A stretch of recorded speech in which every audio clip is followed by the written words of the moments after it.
dan Putra dan Roh Kudus. Amin. Semoga Tuhan menyertai kita semua.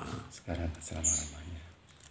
Bapak, Ibu, dan Saudara sekalian, renungan untuk sapaan pagi hari ini berdasarkan Injil Matius bab 5 ayat 13 sampai 16.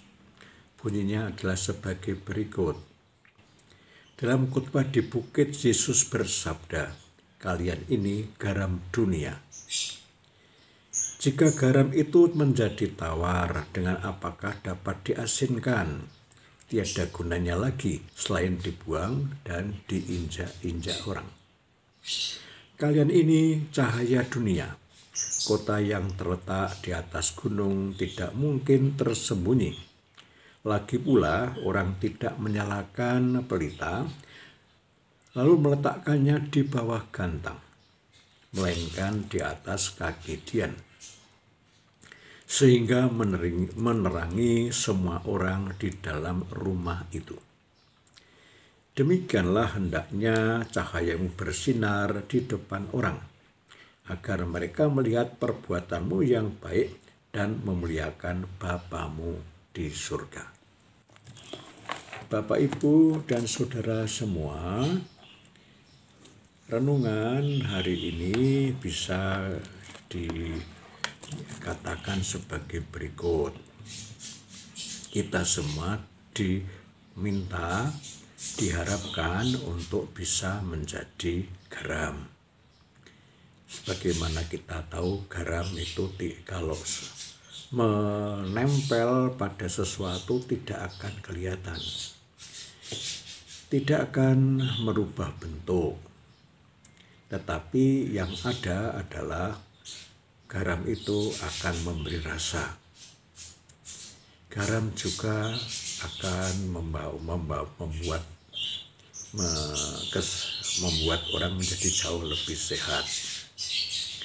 Garam juga bisa dipakai untuk aneka macam kepentingan, entah itu untuk penyembuhan, entah itu juga untuk pengawetan, dan lain sebagainya.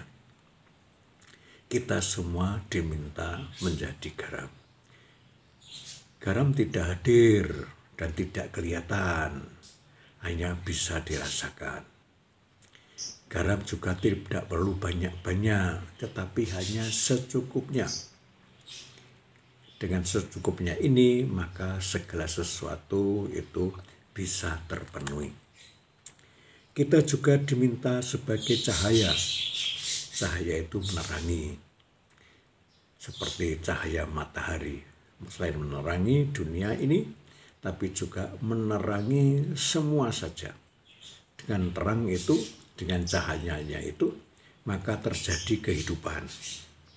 Tumbuh-tumbuhan mulai hidup dan juga berkembang, berbuah. Kita semua juga bisa hidup dan juga melakukan aktivitas-aktivitas.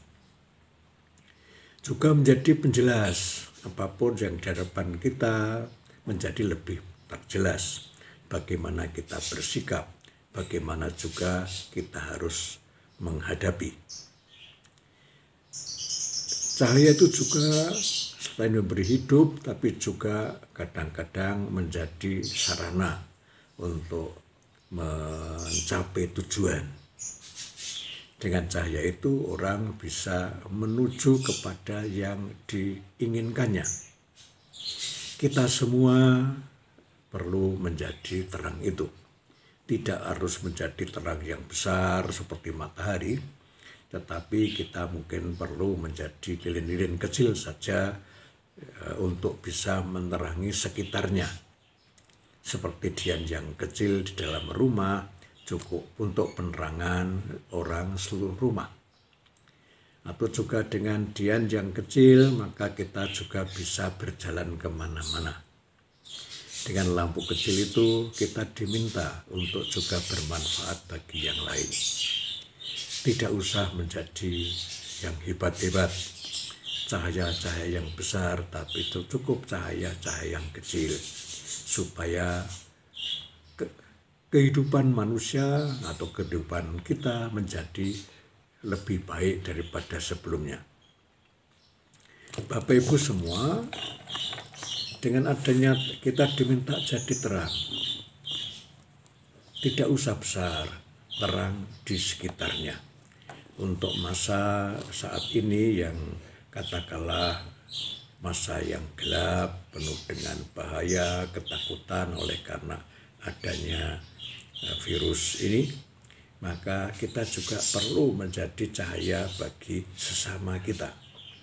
Bagaimana kita menjalani hidup ini, menjadi penerang bagi yang lain, untuk juga mengajak yang lain untuk menatap masa depan yang jauh lebih baik. Menghayati, menerangi, memberi semangat, memberi daya di sekitar kita, supaya kita mampu bertahan, mampu juga kemudian dengan tabah menghadapi, bahkan mampu kemudian bekerja sama dengan yang lain, menghayati hidup yang kurang baik ini, dan juga dengan penuh harapan bahwa Tuhan menyertai kita semua, maka semua halangan yang ada tentu akan teratasi. Itu saja bahan renungan untuk pagi hari ini. Marilah kita berdoa. Tuhan, melalui Injil pada hari ini Engkau meminta kami semua untuk bisa jadi garam. Meskipun kami sedikit, tapi kita tetap bisa berfungsi, memberi rasa, menyemangati, dan juga memberi daya bagi yang lain. Kami juga diminta untuk menjadi terang. Meskipun kami hanya kecil, tidak kurang kemampuan, semuanya terbatas. Semoga kami bisa menjadi lilin-lilin kecil di tengah kegelapan yang ada. Supaya dengan cara demikian hidup semua orang menjadi tetap mempunyai harapan, tetap juga mempunyai impian-impian yang baik, agar semua permasalahan bisa dilalui, agar permasalahan juga akan bisa diatasi, sambil menunggu bahwa segala sesuatunya tentu ada titik akhirnya, namun kami bisa menggunakan waktu yang ada untuk berbuat sesuatu yang jauh lebih bermanfaat. Semoga Tuhan Engkau berkenan untuk selalu mendampingi kami, menaungi kami, mengiringi kami dalam perjalanan hidup ini. Semua itu kami mohon melalui Kristus Tuhan kami. Amin. Semoga Tuhan memberkati kita semua dalam nama Bapa dan Putra dan Roh Kudus. Amin. Berapa menit?